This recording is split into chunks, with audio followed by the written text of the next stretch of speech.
I never thought I would leave my beloved city in the southwest of France after 20 years. But there I was, tired, suffocating because this city had become a stranger.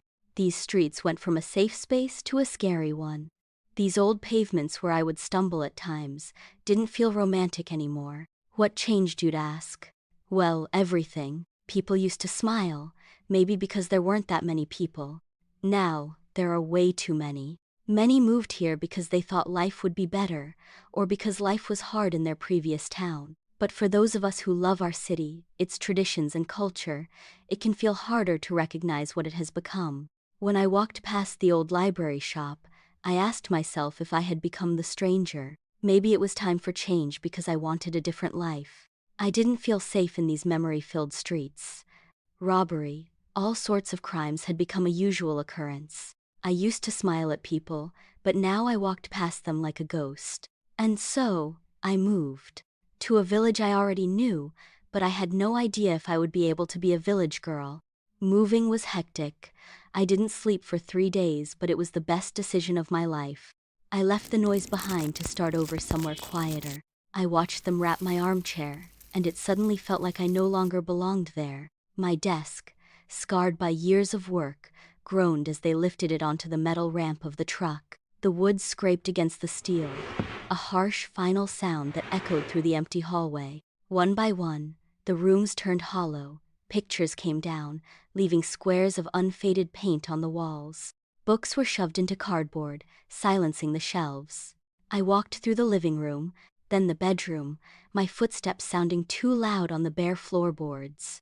I stepped into the kitchen and pulled the final drawer shut until it clicked into place. The apartment was nothing but bare walls, with dust drifting through the last strip of evening light. 20 years of my life, and now it was just an empty box. I started the ignition, and the van rumbled to life. I didn't look back until I reached the highway. Then the city appeared in my rearview mirror. As I drove, the landscape shifted. Paved roads slowly gave way to winding lanes lined with thick trees. And I arrived, somewhere that felt different from everything I had left behind.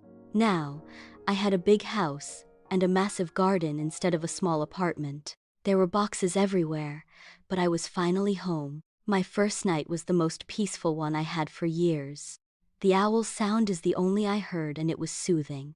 And I woke up with birds chirping and singing. That feeling of relief and pure joy almost brought tears to my eyes. And in that moment, I asked myself how and why I stayed in that city for so long. I got so accustomed to noise and void that I forgot what it felt to live. And this is what I'm doing now, living. I don't see an old building when I open my window. Now I see roses, greenery. I see nature, life in its purest form. Fresh air has become food for my soul and body. I had lost all will to work out, but now I love it again, like when life still felt beautiful. My favorite day is market day. Beyond the fresh food, the villagers' warmth fills me with joy.